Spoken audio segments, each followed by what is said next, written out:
नमस्कार बंधुरा आज के आमी बेगुन आलू दिए एकदम कम तेल मशलाय पाबदा माछेर झोल करब। तार जोन्नो एखाने आमी 4 पिस पाबदा माछ निये निয়েছি। पाबदा माछगुलो परिष्कार करे धुए निয়েছি। एबार पाबदा माछे प्रथमे आमी नुन हलुद माखिए नेब। এই গরমে কিন্তু বেশি তেল মশলা খেতে একদমই ভালো লাগছে না। এইভাবে যদি বেগুন আলু দিয়ে যদি আপনারা পাবদা মাছের ঝোল যদি বানিয়ে নেন গরম ভাতের সঙ্গে খেতে কিন্তু অসাধারণ লাগবে। আমি কিভাবে বেগুন আলু দিয়ে পাবদা মাছের ঝোলটা বানাই তার জন্য আপনারা পুরো ভিডিওটা দেখবেন। আশা করি আপনাদের ভালো লাগবে। যদি ভিডিওটা দেখে আপনাদের ভালো লাগে তাহলে অবশ্যই একটা লাইক করবেন, শেয়ার করবেন আর চ্যানেলটা সাবস্ক্রাইব করে রাখবেন আর পাশের বেল আইকনটা অবশ্যই বাজিয়ে দেবেন। আমি যখন কোনো নিত্য নতুন রেসিপি আপলোড করব সবার আগে পাওয়ার জন্য। আমি ভালো করে পাবদা মাছগুলো নুন হলুদ মাখিয়ে রেখে দেবো। এই গরমে কিন্তু একদমই তেল মশলা খেতে একদমই ভালো লাগছে না, যা গরম পড়েছে। এই গরমে যদি এরকম বেগুন আলু দিয়ে একদম কম তেল মশলায় যদি পাবদা মাছ কেন যে কোনো মাছের যদি ঝোল হয় তাহলে কিন্তু দুপুরের খাওয়াটা একদম তৃপ্তিদায়ক হবে। গরম গরম ভাত আর এরকম পাতলা মাছের ঝোল। দেখুন বন্ধুরা, এখানে আমি মাছটা নুন হলুদ মাখিয়ে নিয়েছি। 5 মিনিট রেখে দেবো, ততক্ষণ আমি বেগুন আলুটা কেটে নেব। দেখুন বন্ধু, বেগুন আলুটা কেটে নিয়েছি। বেগুনটা আমি এইভাবে কেটে নিয়েছি লম্বা করে, আর এখানে আলু কেটে নিয়েছি এইভাবে লম্বা করে। আমি একটা মাঝারি সাইজের আলু আর একটা বেগুন দিয়েছি, কেন বেশি বেগুন হয়ে গেলে কিন্তু আবার খেতে ভালো লাগবে না। আর বেগুনটা এত সুন্দর কচি, এখন কিন্তু বেগুন কেনা মানেই বেগুনে পোকা হওয়ার কথা, কিন্তু বেগুনটা খুব সুন্দর বেগুন। এবার আমি রান্নায় চলে যাব।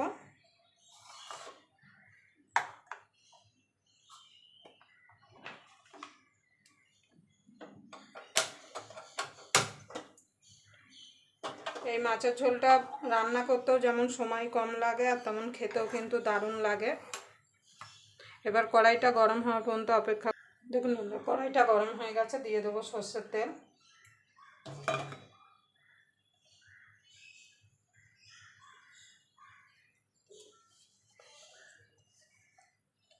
এবার তেলটা ভালো করে গরম করে নিতে হবে। দেখুন বন্ধু, তেলটা গরম হয়ে গেছে। ভালো করে কড়াইটা করে নেবো, মানে লাগিয়ে নেবো। আর গ্যাসটা এখন কিন্তু একদম লোতে রাখতে হবে। এবার মাছগুলো ছেড়ে দেবো। অবশ্যই কিন্তু একটা ঢাকা নিয়ে নেবেন, কেন মাছ কিন্তু ফোটে, পাবদা মাছ কিন্তু ফাটে।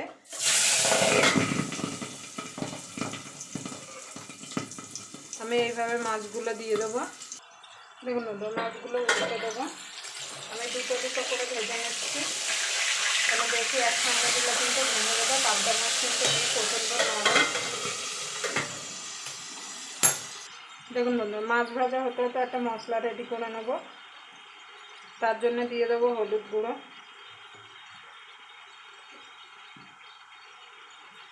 লঙ্কার গুঁড়ো, ঝালটা আপনাদের স্বাদ মতো দেবেন। আর দিয়ে দেবো অল্প করে জিরের গুঁড়ো। এই মশলাগুলো একসঙ্গে আমি জল দিয়ে পেস্ট বানিয়ে রাখবো।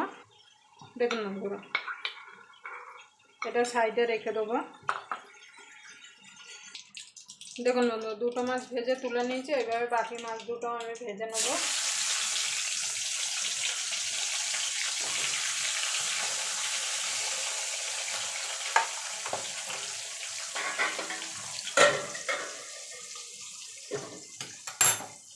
দেখুন বন্ধুরা, মাছগুলো ভেজে তুলে নিয়েছি। এবার বেগুনগুলো ভেজে নেব।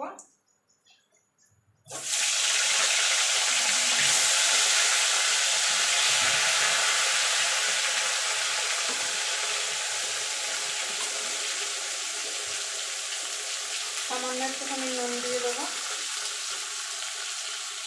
হলুদ দিয়ে দেবো। বেগুনটা ভেজে তুলে নেব।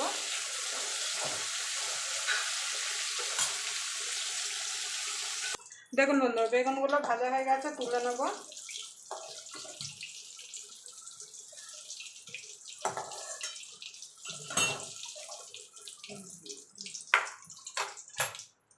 আমি এই তেলে বাকি রান্নাটা করব, তার জন্য ফোড়নে দিয়ে দেবো 3টে কাঁচা লঙ্কা, কালো জিরে,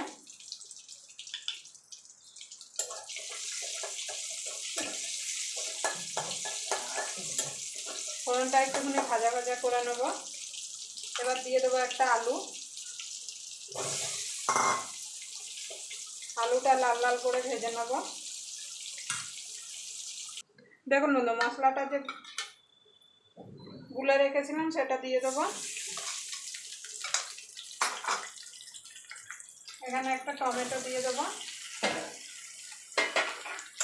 এবার এটাকে মিনিট 2 একটু কষিয়ে নেব যাতে মশলার কাঁচা গন্ধটা চলে যায়। দেখুন এবার ঝোলটা দিয়ে দেবো। আপনারা যেমন ঝোল খাবেন সেই বুঝে এখানে জলটা দেবেন।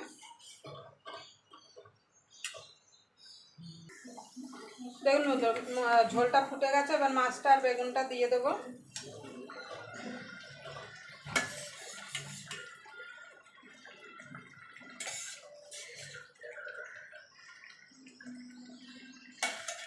দিয়ে এটা মিনিট 2 ফুটিয়ে নেবো। বেশি ফোটানোর দরকার নেই, পাবদা মাছ কিন্তু এমনি প্রচণ্ড নরম, বেশি ফোটালে কিন্তু ভেঙে যাবে। নুনটা অবশ্যই আপনারা একটু চেক করে নেবেন। দেখুন বন্ধু, মাছের ঝোলটা হয়ে গেছে। দিয়ে দেবো ধনে পাতা কুচি।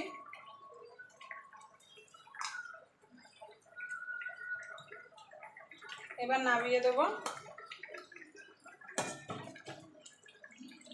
আপনারা অবশ্যই এই গরমে এইভাবে পাতলা মাছের ঝোল বানিয়ে নেবেন। আবার আপনাদের সঙ্গে কোনো নতুন রেসিপি নিয়ে দেখা হবে। ততক্ষণ পর্যন্ত আপনারা ভালো থাকবেন, সুস্থ থাকবেন।